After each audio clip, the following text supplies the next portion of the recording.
오늘 본문의 말씀은 로마서 2장 11절 24절의 말씀으로 행하게 하시는 하나님을 타이틀로 여러분과 나누길 원합니다.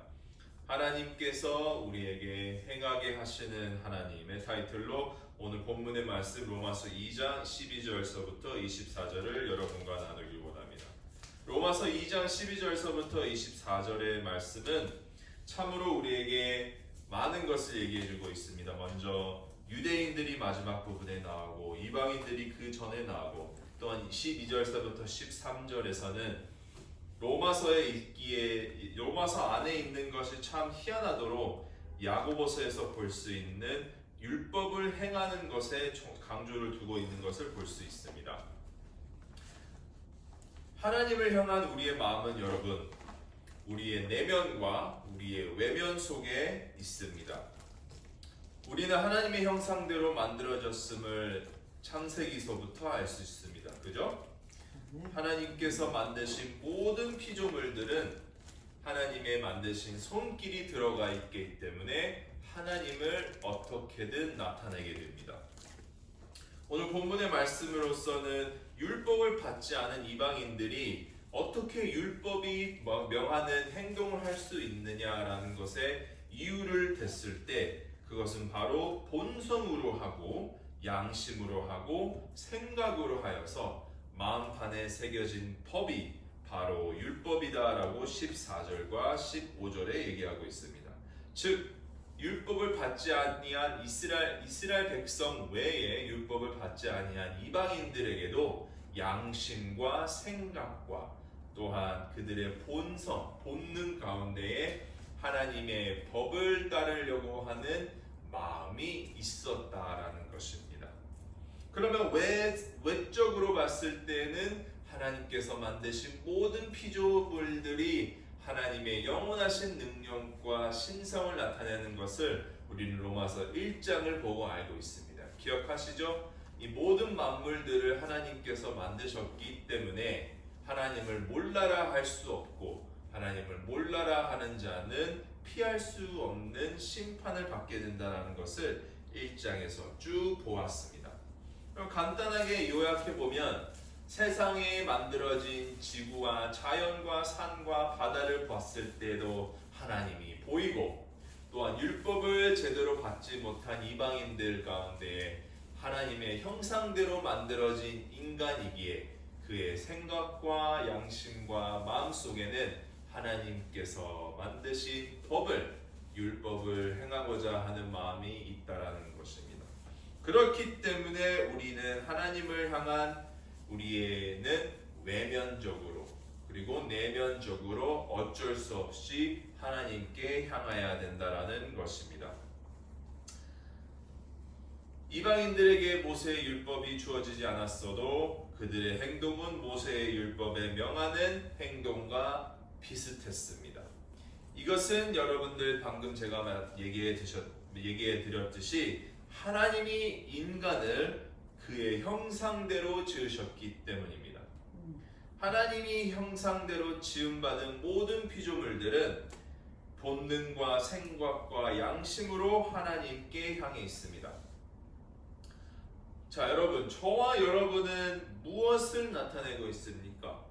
우리의 마음 가운데에, 양심 가운데에, 생각 가운데에 하나님께서 지으신 그의 형상대로 우리도 지음받았는데 우리는 무엇을 나타내고 있는지 한번 생각해 보면 좋을 것 같습니다. 여러분들, 우리의 행동을 봤을 때 우리는 하나님의 형상대로 지음받은 자라고 고백할 수 있습니까?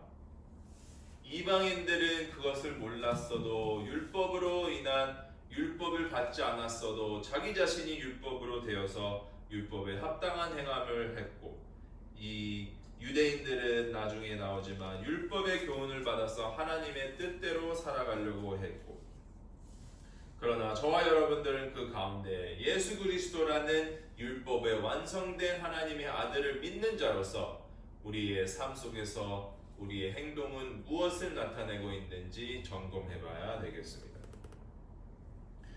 방금 전에 제가 이제 우리 인간들은 하나님을 향해 내면적으로 또한 외면적으로 나타난다고 하고 말하였습니다. 첫 번째로 내면적으로 하나님을 어떻게 나타내는지 저와 여러분이 보시길 원합니다. 오늘 본문에 14절서부터 이제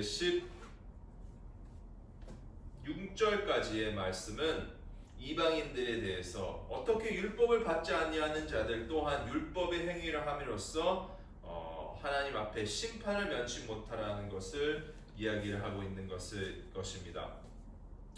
그 세 가지 중 무엇이 그들이 하나님의 법을 따르게 만들었냐 봤더니 우리 14절에는 이방인이 본성으로 라는 말이 나옵니다. 본성으로 율법의 일을 행하였고, 그리고 15절에는 그 양심이 증거가 되어, 그리고 그 15절 이후에는 그 생각들이 서로 혹은 송사하여 변명하여 그 마음에 새긴 율법의 행위를 나타내느니라 라고 했습니다.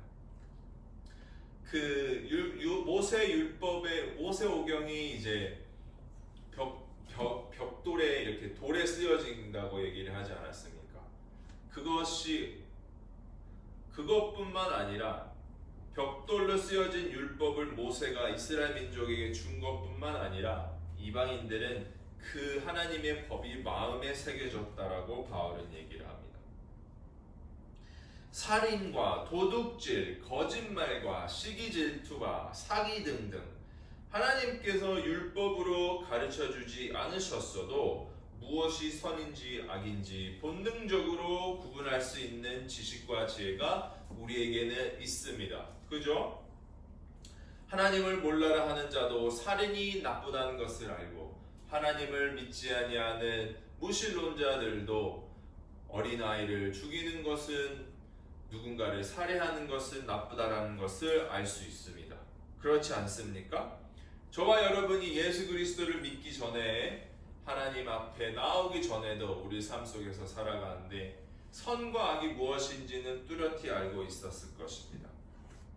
또한 선과 악 사이에서 우리의 생각은 서로 부딪히어 선을 행하는데 우리의 육신은 따라와 주지 않고 마음과 생각과 몸이 서로 따로 놀 때가 너무나도 많이 있습니다. 우리에게는 또한 양심이 있어서 불의를 보면 뛰어들고 노약자들을 보면 도와주려고 하고 어린아이들에게는 최고의 것을 주려고 합니다. 여러분들 잘 아시다시피 마태복음 7장에 예수 그리스도는 이렇게 우리에게 얘기를 해주고 있습니다. 너희 중에 누가 아들이 떡을 달라 하면 돌을 주며 생선을 달라 하면 뱀을 줄 사람이 있겠느냐? 너희가 악한 자라도 좋은 것을 자식에게 줄 알거든 하물며 하늘에 계신 너희 아버지께서 구하는 자에게 좋은 것으로 주시지 않겠느냐. 즉 하나님의 율법을 받지 않고 하나님을 믿지 아니하는 악한 자들에게도 그들 마음 가운데에는 양심이 있었고 율법을 마치 행하는 자처럼 마음판에 새겨졌다라고 나옵니다.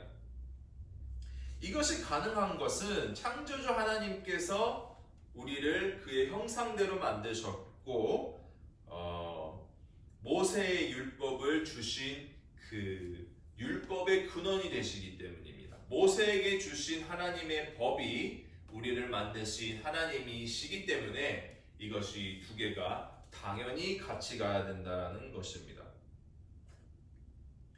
그러면 우리가 외적으로 봤을 때 우리의 마음은 어떻게 하나님께 향해 있냐 봤더니 우리가 자연과 우주와 피조물들을 봤을 때에 하나님을 알 수 있다라고 로마서 1장 20절에는 나옵니다. 로마서 1장 20절에 창세로부터 그의 보이지 아니하는 것들 곧 그의 영원하신 능력과 신성이 그 만드신 만물에 분명히 보여 알게 되나니 그러므로 저희가 핑계치 못할지니라 라고 나옵니다. 우리는 종종 신비의 자연이라는 단어를 사용합니다. 그죠? 자연을 볼 때에 신비 그 자체라는 뜻이 담겨져 있습니다. 이는 자연을 볼 때 하나님의 위대함과 하나님의 권능과 지혜를 볼 수 있기 때문입니다. 사람이 상상할 수 없는 지혜, 과학으로 설명할 수 없는 신비의 자연.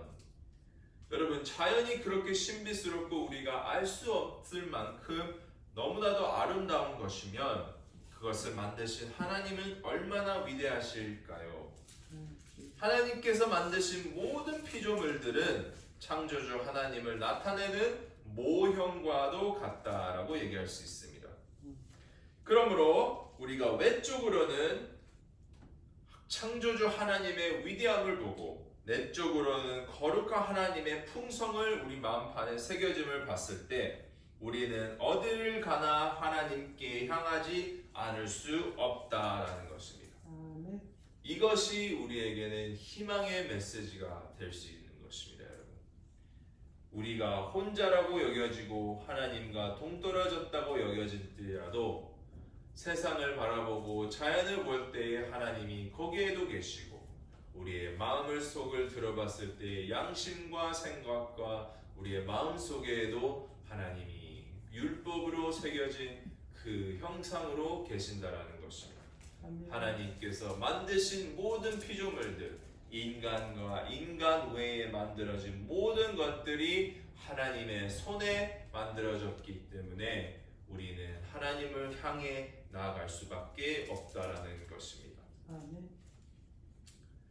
이것이 가능한 이유는 다시 한번 얘기 드리자면 모세에게 율법을 주신 분과 만물을 창조하신 분이 동일한 분이기 때문에 가능하다는 것입니다.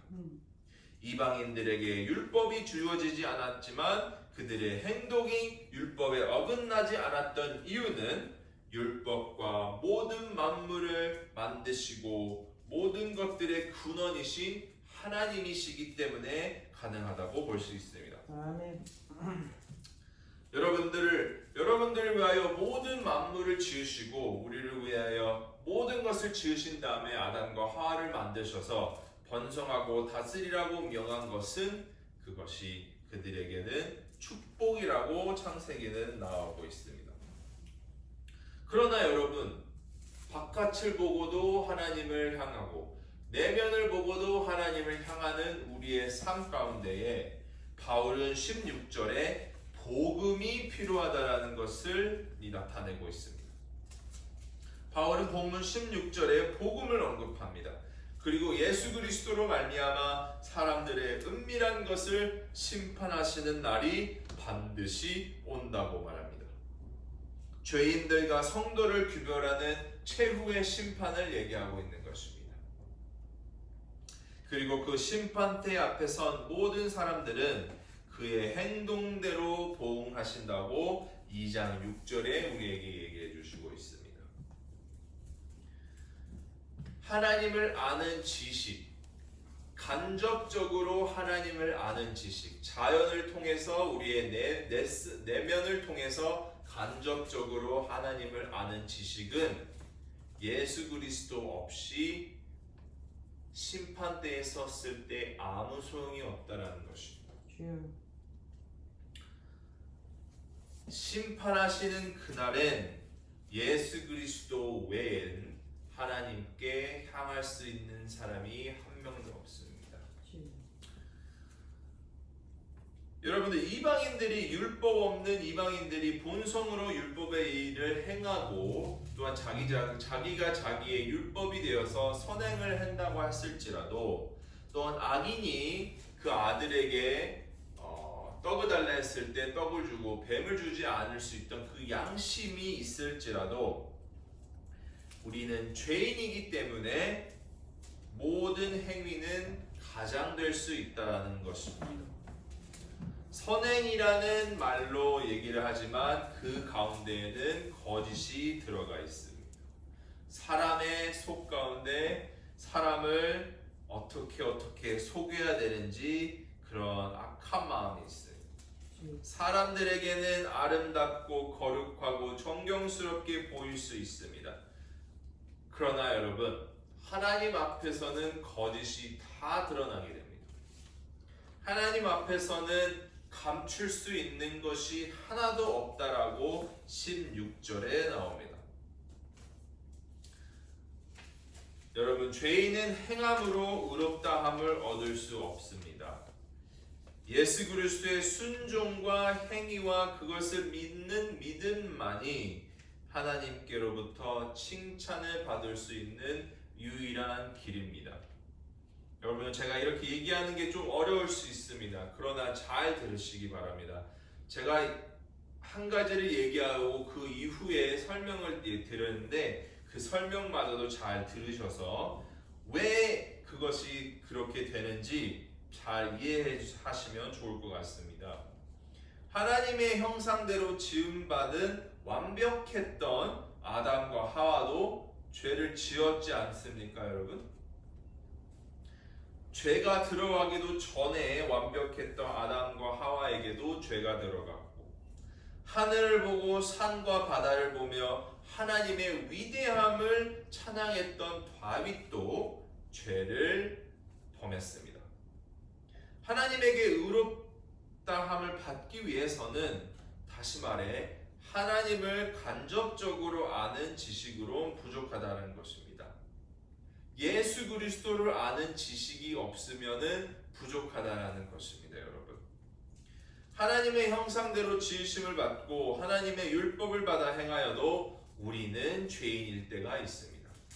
소경이 소경을 이끌어갈 수 없듯이 죄인이 죄인을 구원할 수 없기 때문입니다.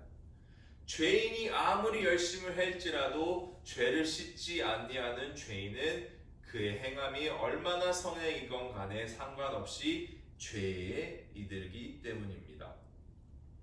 요즘 제 자신의 연약함과 부족함이 너무나도 자주 드러납니다. 요즘에 코로나로 인해서 많은 인생의 생활 패턴들이 바뀌었기 때문에 그럴 수도 있는 것 같습니다. 저는 육체적으로 쉬어도 또 피곤하고, 또 쉬어도 또 피곤하고, 더욱더 나아가 이제는 코로나로 인한 것으로 인해서 우리가 다 집안에서 모든 것을 해결해야 하기 때문에 외로움이라는 것이 다가올 때가 있습니다. 그래서 그 외로울 때마다 친구들을 불러 나아가서 같이 밥도 먹고 사람들과 대화도 나눕니다. 그러면 한 며칠 정도는 괜찮습니다. 그러나 한 주, 두 주가 지나면은 또다시 외로워지고 또한 육체적으로 피곤해집니다. 그리고 저는 또 식사를 혼자 하는 것이 예전에는 별 의미가 없었는데 요즘에는 식사를 혼자 하는 것이 참 어떨 때는 누군가와 같이 먹고 싶을 때가 있습니다. 결혼을 할 때가 온 것 같습니다. 대상을 찾고 나아갈 때가 있습니다. 그러나 깨닫습니다. 결혼을 해도 이 공허함은 어디 가지 않는다고, 곧 다시 공허함을 느끼게 된다는 것을 깨달았습니다. 그렇게 되면 오히려 더 불편해지기만 하겠죠. 이제 누군가와 같이 산다는 것이. 우리의 보이지 않는 영적인 결핍은 여러분, 육적인 것으로는 채워지지 않는 것 같습니다. 오직 우리를 지으신 하늘의 아버지만이 우리를 완전케 할 수 있다는 것입니다, 여러분. 하나님의 율법을 완벽하게 행하신 분은 오직 예수 그리스도 외에는 없습니다. 죄가 아담과 하와로부터 온 세상에 들어왔듯이 의로움도 예수 그리스도를 통하여서 그의 완전한 순종으로 통하여서 온 세상에 들어왔던 것입니다.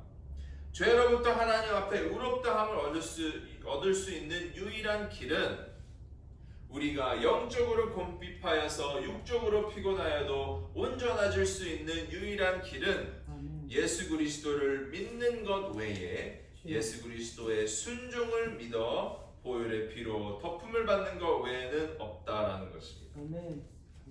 예수 그리스도가 하나님의 아들인 것과 죄를 한 번도 짓지 아니하신 유일한 인간인 것과 우리를 대신하여 죄값을 치르셨다는 것을 믿는 것, 예수 그리스도 외에는 희망이 없다라는 것을 여러분에게 말씀드리고 싶습니다. 예수께서 행하심으로 의롭다함을 얻으셨으니 그를 믿는 자는 그의 행하심을 은혜로 받아 그의 마음과 행함과 양심과 생각이 거룩하여지기 때문입니다. 오직 예수 그리스도만이 우리의 마음과 우리의 행함을 거룩하고 의롭고 완성시킬 수 있다라는 것입니다. 그렇기 때문에 먹든지 마시든지 예수 그리스도를 위하여 하라는 것입니다. 우리의 마음이 아무리 더러울지라도 우리의 행동이 아무리 왜곡됐을지라도 예수 그리스도가 흘리신 피는 여러분들과 저를 깨끗게 씻어주십니다. 예수 그리스도의 보혈을 믿는 저와 여러분이 되시길 바라며 이 마지막 때의 힘들 시간 가운데에 육적으로나 영적으로 힘드실 때마다 예수 그리스도의 이름으로 하나님 앞에 기도하시는 저와 여러분이 되시기를 간절히 바랍니다. 자연을 통하여 하나님께 영광과 감사를 드리고 우리의 마음을 통하여 하나님께서 주신 율법을 순종하고 모든 것이 하나님께서 주어진 것을 순종했을 때에 우리의 죄는 씻겨질 수 없을 수 있다는 것입니다. 예수 그리스도가 중심이 아니면 의롭다함을 절대로 얻을 수 없고 우리는 넘어지고 넘어져도 일어날 수 없는 상황까지 오게 될 것입니다. 자, 그러면 저와 여러분들 제가 방금 말씀드렸던 이 세 가지 단계를 봤을 때 여러분은 어느 단계에 서 계십니까? 여러분들은 첫 번째 단계, 자연의 신비 속에서 나타난 하나님의 영원하심을 바라보는 단계에 서 있습니까? 아니면 우리의 마음 가운데에 새겨진 율법을 행하는 순종하는 삶을 살아가는 죄인의 2단계의 삶을 살아가고 있습니까? 아니면 세 번째로 예수 그리스도의 순종과 속죄와 부활 위에 세워진 교회로서 복음을 믿어 순종하는 성도의 삶, 즉 성도의 삶 마지막 단계에 서 계십니까? 점검해 보시길 바라겠습니다. 눈에 보이는 자연과 우리 내면 속에 있는 마음과 하늘에 계신 우리 구주 예수 그리스도를 어느 단계에서 바라보고 계십니까, 여러분? 최종적으로는 이 세 가지가 다 같이 가야 되는 것입니다. 마음을 다하여, 목숨을 다하여, 뜻을 다하여 이 세 가지를 다하여 하나님 아버지를 사랑하라 하셨듯이 성부, 성자, 성령이 함께 구원의 역사를 이루셨듯이 자연 속에 나타나신 하나님과 우리 마음속에 계시는 하나님과 예수 그리스도로 나타난 하나님을 세 가지를 같이 믿는 것이 하나님 앞에 나아가는 성도의 삶이라는 것이 바로 그리스도의 삶입니다. 여러분들, 저와 여러분은 더럽고 취약하고 전혀 의롭지 않는 존재임에도 불구하고 우리를 사랑하셔서 자연 가운데에 하나님의 모습을 볼 수 있고 우리의 마음 가운데에 양심이 있어 하나님을 알 수 있고 또한 예수 그리스도를 통하여서 우리의 행함이 아닌 예수 그리스도의 순종함으로써 하나님을 아바 아버지라 더 알아갈 수 있는 특혜를 받은 하나님의 자녀들인 것입니다. 저와 여러분은 이 그리스도의 복음으로 인하여서 자연을 볼 때 하나님을 더 알 수 있고 더 찬양할 수 있고 우리의 내면을 볼 때 양심과 생각과 우리의 마음이 더욱더 하나님을 형상대로 지으신 모습에 합당한 행동을 할 수 있는 것입니다. 저와 여러분이 놀라운 자연뿐만 아니라 아무도 알 수 없는 깊은 마음뿐만 아니라 우리를 대신하여 십자가에 돌아가신 예수 그리스도를 통하여서 어제나 오늘이나 내일이나 하나님께 향하고 예수 그리스도를 대하듯이 모든 것에 사랑과 감사함으로 살아가는 성령께서 이끄시는 삶을 살기를 간절히 기도합니다. 17절서부터 24절에는 하나님께서 13절에 얘기했던 행하는 자라야 의롭다 하심을 얻으리니 라는 것을 보여주고 있습니다. 오늘날 하나님을 몰라라 하여 그리스도를 믿지 않는 사람들처럼 당시 유대인들도 동일하게 예수 그리스도를 그리스도라 시인하지 않았던 자들이 너무나도 많았습니다.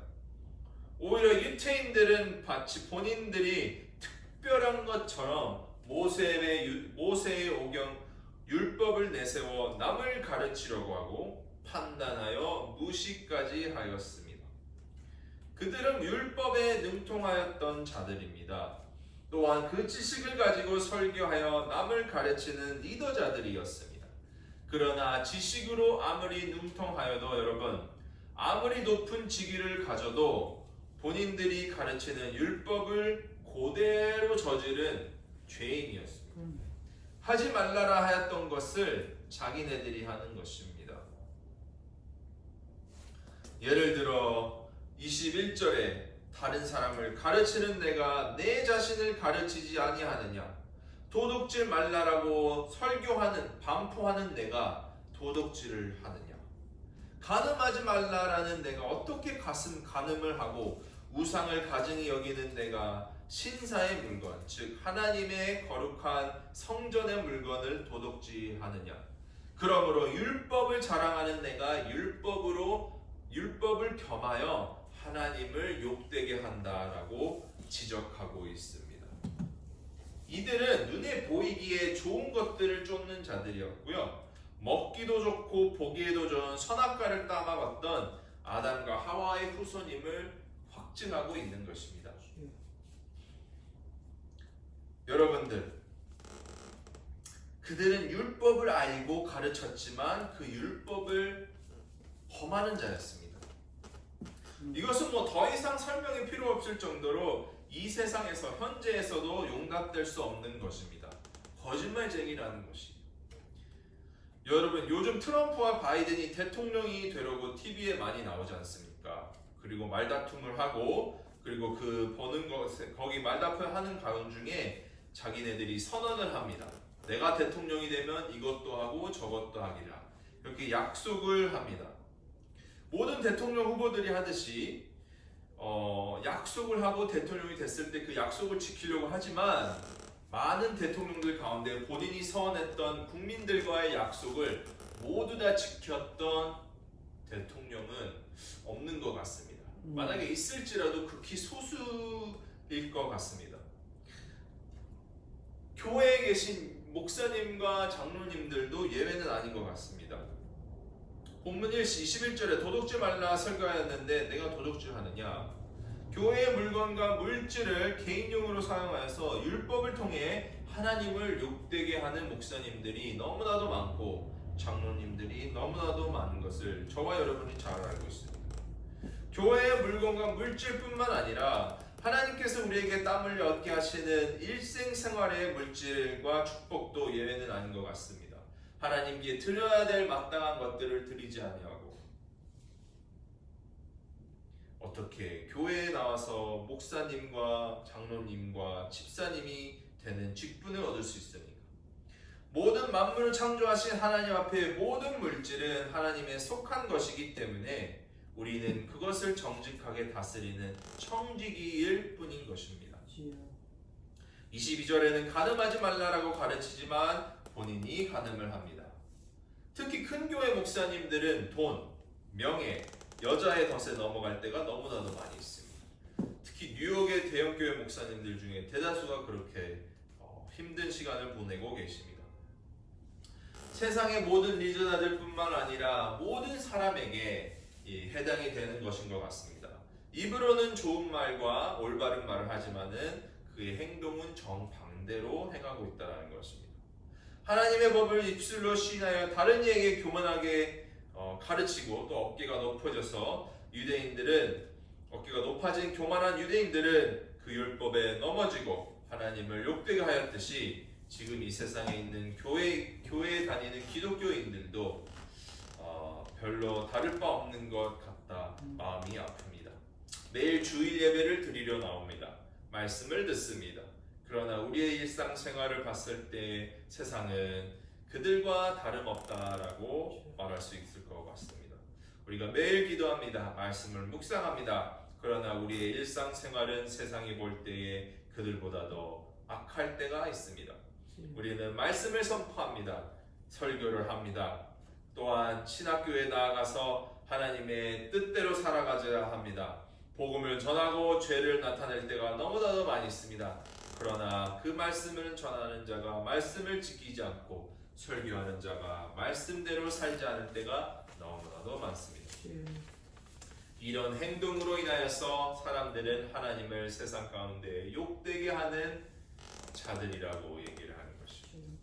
교회 내에서 입술과 행동이 달라진 것을 세상이 볼 때에 욕받는 것은 교인들이 아니라 하나님이 욕받는 것인 것 같습니다.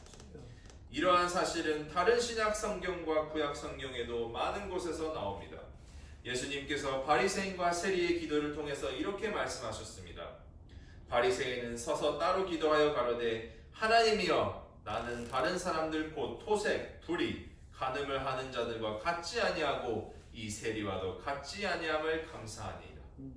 나는 일해에 2번씩 금식하고 또 소득의 11조를 드리나이다 하고 세리는 멀리 서서 감히 눈을 들어 하늘을 우러러보지도 못하고 다만 가슴을 치며 가로되 하나님이여 불쌍히 여기소서 나는 죄인이로소이다 하였느니라. 그리고 예수님께서는 이렇게 얘기합니다. 바리새인보다 세리가 의롭다 하심을 받고 집에 내려갔느니라. 무릇 자기를 높이는 자는 낮아지고 자기를 낮추는 자는 높아지리라 하시리라.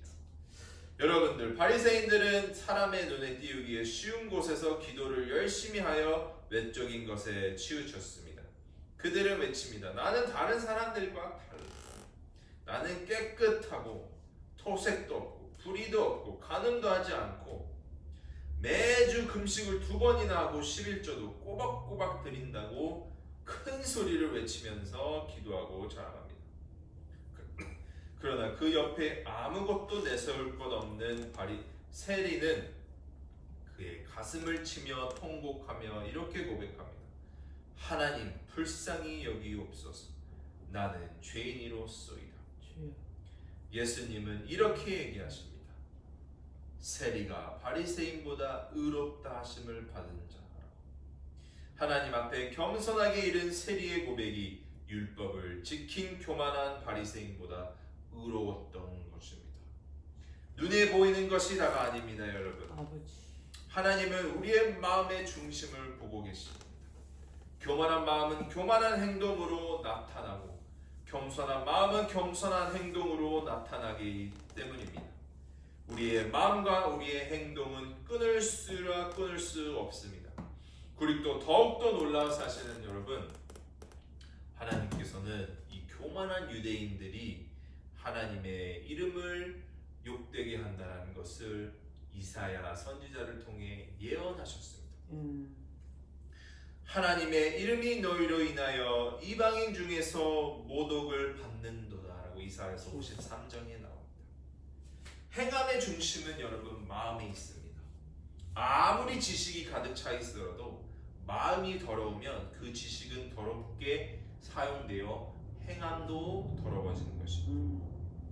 그러면 그 많은 지식들이 쓸모없는 지식들이 되어 악을 행하는 지혜로 변하게 되는 것입니다. 안타까운 사실은 이 세상에 마음이 더러운 자들이 더 많이 있는 것 같다는 것입니다. 지식은 많으나 마음이 더러운 자들이 많습니다. 교회 안이나 교회 밖이나 저런 사람들로 마음이 어두워진 사람들로 가득 차오져 있습니다. 그들은 썩어질 것들을 위하여 썩어지지 않은 것들을 버려버립니다. 그러나 우리에게는 희망이 있습니다. 그죠 여러분? 우리 주 예수 그리스도는 썩어질 것들을 위하여서 저와 여러분들을 위하여서 본인의 썩어지지 아니할 신성을 내려놓고 마땅히 여기지 아니하고 세상으로 사람의 모습으로 겸손하여지셨습니다. 하나님의 신성이 충분히 있고 하나님의 신성을 추구할 수 있음에도 불구하고 사람의 모습으로 오셔서 겸손하여지셨던 것입니다.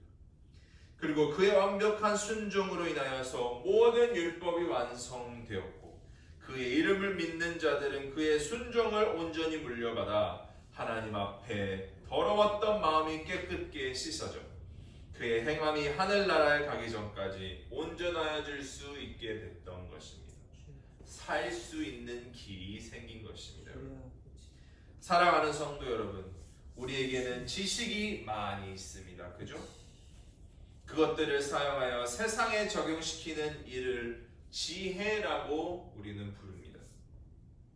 그 가운데 우리의 마음, 본능, 양심이 있어 지식을 어떤 방식으로 사용할지 지혜가 이끌어 줍니다. 그러나 여러분, 우리 그리스도인들은 지식과 지혜와 마음이 하나님 아버지와 예수 그리스도와 성령님께서 주관하고 있다라는 것을 믿으시기 바랍니다. 아멘. 하나님 아버지와 예수 그리스도를 통해 얻은 지식은 성령의 지혜로 인하여서 마음과 머리로부터 우리의 행동에 나타나기 때문입니다. 성령의 지혜로 하나님의 지식을 그리스도를 통해 행할 수 있게 되는 것입니다. 구원의 시작과 하나님에 대한 지식과 행함을 완성시키는 성부, 성자, 성령 가운데 모든 것이 하나님의 뜻 가운데 이루어지는 것을 아시길 바랍니다. 그것이 바로 이 세상에 살지만 하늘나라의 시민을 가진 성도의 삶, 저와 여러분의 삶인 것입니다. 그렇기 때문에 우리는 기도할 수 있습니다. 그렇기 때문에 하나님께 찬양할 수 있습니다.